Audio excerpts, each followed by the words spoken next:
Halo Miss Feibe dan teman-teman, hari ini saya akan mempresentasikan tentang Indonesia sebagai poros maritim. Ekoregion laut di Indonesia yaitu Laut Banda. Di sini ada peta ekoregion laut di Indonesia. Ada sekitar 18 laut dan hari ini saya akan menjelaskan lebih spesifik tentang Laut Banda, yaitu nomor 14. Sebelum masuk ke spesifikasi Laut Banda, kita harus mengetahui letak-letak yang ada di Indonesia. Yang pertama adalah letak geografis. Letak geografis sendiri, di sebelah utara, Indonesia berbatasan langsung dengan Malaysia, Singapura, dan Filipina. Lalu sebelah selatan, Indonesia berbatasan langsung dengan Australia. Sebelah barat, Indonesia berbatasan dengan Samudra Hindia. Dan yang terakhir, sebelah timur, Indonesia berbatasan dengan Papua Nugini. Lalu ada letak astronomis. Letak astronomis itu yang ada di Indonesia adalah 6 derajat lintang utara sampai 11 derajat lintang selatan dan 95 derajat bujur timur sampai 141 derajat bujur timur. Lalu tidak lupa juga ada letak geologis.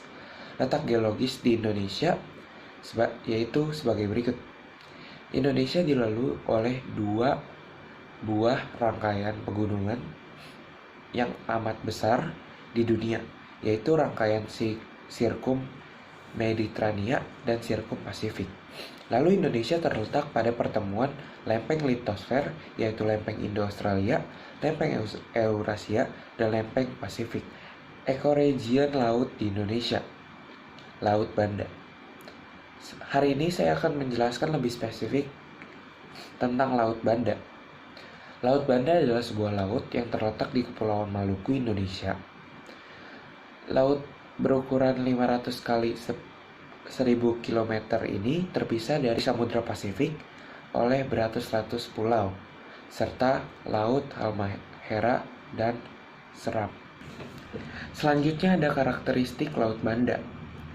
Laut Banda dikelilingi oleh beberapa pulau sekaligus sebagai pembatas Laut Banda, yaitu Pulau Sulawesi yang berada di bagian barat Laut Banda, Pulau Buru dan Pulau Seram di bagian utara, Kepulauan Watubela, Kepulauan Kai dan Kepulauan Aru di bagian timur, Kepulauan Tanimbar, Kepulauan Babar, Kepulauan Damar, Kepulauan Leti, dan Pulau Wetar berada di bagian selatan Laut Banda.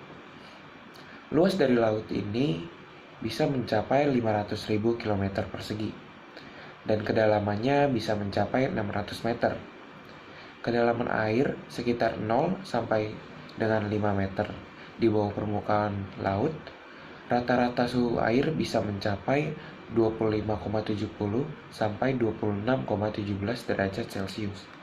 Dan semakin ke dalam, suhu air Laut Banda terus mengalami penurunan dengan rata-rata suhu air mencapai 25,98 sampai 0,16 derajat Celcius. Lalu tingkat salinitas di Laut Banda juga cukup beragam, yaitu berkisar antara 34,07 sampai 34,33 dengan rata-rata tingkat salinitas permukaan yaitu 34,19 kurang lebih 0,075. Hal ini dipengaruhi dari kondisi Laut Banda yang merupakan tempat pertemuan antara massa air yang berasal dari utara dengan massa air yang berasal dari Samudra Hindia, sehingga massa air dari utara ataupun selatan akan mengalami perubahan saat memasuki Laut Banda. Lalu ada subjek perikanan. Data yang dihimpun dari Unit Pelaksanaan Teknis Daerah Pelabuhan Perikanan Pantai atau yang sering dikenal dengan UPTD-PPP Banda. Produksi ikan di Kepulauan Banda tahun 2018 adalah 2.506.41,7 kg. Sebanyak 62,2%-nya adalah produksi ikan layang dengan nama latin Decapterus, yakni 1.558.774 kg. Ada banyak jenis ikan di Laut Banda. Yang pertama ada ikan kakap, ikan ekor kuning, ikan angel atau ikan bidadari. Lalu ada ikan murjan, ikan pakol, dan ikan capungan, serta ikan layang yang tadi didapatkan sebanyak 62,2%. Nah, ada juga penelitian yang dilakukan di sekitaran Laut Banda atau bahkan di Laut Bandanya sendiri.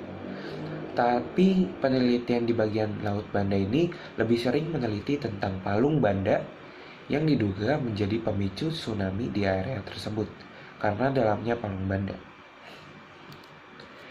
Di sini ada 3 contoh hal yang menjelaskan dan membuat peneliti penasaran dengan mengapa bisa gempa tersebut selalu terjadi di area Laut Banda. Selanjutnya ada wisata bahari Laut Banda. Walau sering terjadi penelitian tentang tsunami, Laut Banda juga merupakan tempat wisata yang menarik karena terdapat surga di bawah Laut Banda.